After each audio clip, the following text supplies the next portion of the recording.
Okay, so we'll start recording. Three, two, one. Hi.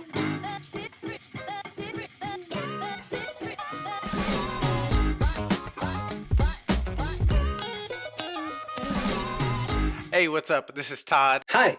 This is G, and welcome to Beards with Beers. Huh? I So was tell thinking. everybody, G, what you do here. What your new role here at Oracle is. Well, that's funny. Yeah. I do a lot of things, but I'm mainly focused on creating the new Oracle Cloud community. So we thought that we have the right platform technology. We have the best of the best out there, but we didn't have a place where people can interact. So what we're trying to build is a collaborative platform where you can connect with other people, where you can test our platforms, where you can learn Python, Java, Ansible, Terraform, a lot of programming languages. Huh? I don't want to talk about my cloud platform. I want people to really learn and get skills on technology so they can have fun and they can really improve what they're doing. Huh? So Right. mainly, we're trying to bring this up there. It's quite funny building something from scratch and something that needs to be global, so it impacts the whole Oracle corporation. And so far, it's a funny journey, challenging, but we're having a lot of fun there. Huh? Well, like I said earlier, we have a lot of awesome people who are open minded, who are experienced, who are willing to share, and that should make your job easier. Yeah, definitely. Yeah, but there's something that usually happens in big corporations. Huh? That usually you have so many organizations that people doesn't have time, or they don't have time or bandwidth to look at what other organizations are doing, right? Right. But I always say it's not about Todd is a product manager guy and this guy is engineering. I see just Oracle, a single brand. I don't care where you work on, if you're a customer success manager, if you're a key account director, if you are good at something, I want to have you in my team and I want you to work with us. Let's create materials, content. Let's leverage the things up. Right. But it's really rewarding connecting all these people. There's awesome things I'm seeing inside Oracle that looks like it was in the backstage, right? Nobody was knowing what they were doing, and suddenly you can, hey, you create this design tool for OCI. You just can drop, it generates your Terraform file, your Ansible files. Why don't we leverage this and create the pricing so you can even see that, and we turn it into a hosted platform. So now people can, for free, they can just design their architecture, see how much it will cost, get your Terraform files, and you have a point where you can start there. It's a way of making life easier for everybody. Huh? That's awesome. Yeah, it's going to be funny. Let's see how it goes. I might get fired by Larry. Who knows if he finds that, hey, this guy's doing all this for free there. I say, yeah, so having the right set of tools, people can say, hey, now I can really ensure that my infrastructure runs well, it's secure, it doesn't get outage if some microservices drops there because it's resilient. It, and all of that is done from a community perspective. That's open source. We are engaging more and more with open source projects. I think we should be there, even mentoring people. It's all about helping. What can I do for you to make you successful in whatever you do? Huh? That's my main goal here. And now thinking on that, I was going to ask how you measure the success of your role, Oh man. huh? Because it's not easy. You measure by events, by likes, by how many people retweets your blogs. I don't I don't measure my own performance. I don't give a shit. That's cool, but your manager I will feel like probably. I feel like I what? I don't care, but my manager will look at, hey, how I measure this guy to see if Right. I need to fire him or get another guy on board. Huh? No, I give a shit.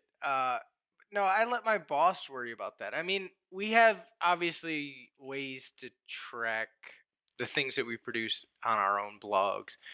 Like any organization, you have track views, you track click throughs, you track keywords, all this stuff. But a lot of it is social media, right? How many likes you're getting, how many retweets you're getting. You kind of, if you put something out and nobody even bothers looking at it, then you move on. Like I said, you have to be part of the community. You have to know as a developer what developers care about, have a feeling about it. Um, there's been posts that I write that I kind of feel like I should write, if you know what I mean. Like, oh, the organization would like if I wrote about this. And it's exactly what I said earlier. The passion didn't come through, so the results weren't there. People didn't care about it. Oh, but when So you write, for example, you were talking about tracking that you don't give a shit on the people. But usually when you write something or you're delivering a session in an event, it's a one to many. mhm. So you're speaking to a bunch of people. Then after that, if it's an event, it's more a physical place where you just can grab a beer, talk with them. So it's more a one-to-one.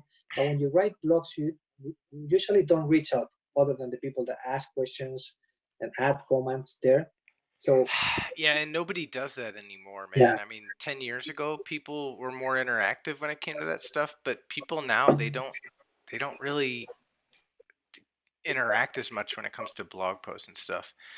I share all my blog posts on Twitter and I share them all on LinkedIn if I'm getting a lot of comments on those platforms. And that's really where you'll see the comments and interactions is, somebody replies to your Twitter post or somebody replies to your LinkedIn post, or shares it themselves. If they find it useful and if they reshare it with their audience or their community, mhm. then you're doing well. There's analytics tools that you could use, but Yeah, um, if you focus, to me, in my opinion, if you focus too much on the results, then you're you're taking, you fail. know, You're you're going to not doing fail. your job. You're going to start chasing those results. You know what I mean? That's why I hate when organizations tie developer advocacy or community evangelism to sales or anything like that, because you're totally going to do a shitty job because you're going to be focused on the wrong thing. That Wrong thing. that's a good topic because usually companies look for lead generation. How many leads I can get from this community? I see Right. it more how the adoption, how much love I can give to these people. It's all about gravity, right?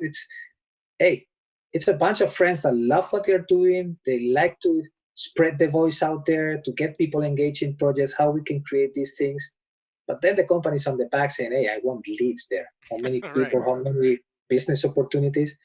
And I think it's a totally game changer if we go down to the adoption, which I really think it's you mentioned, I don't care a about all this. I just want to blog about the stuff I like. The people that finds it useful, other people may say, hey, this is not what I'm looking for, but you Right. just keep I doing mean, you have things. salespeople, you have demand generation, you have marketing, you have all these groups that are measurable.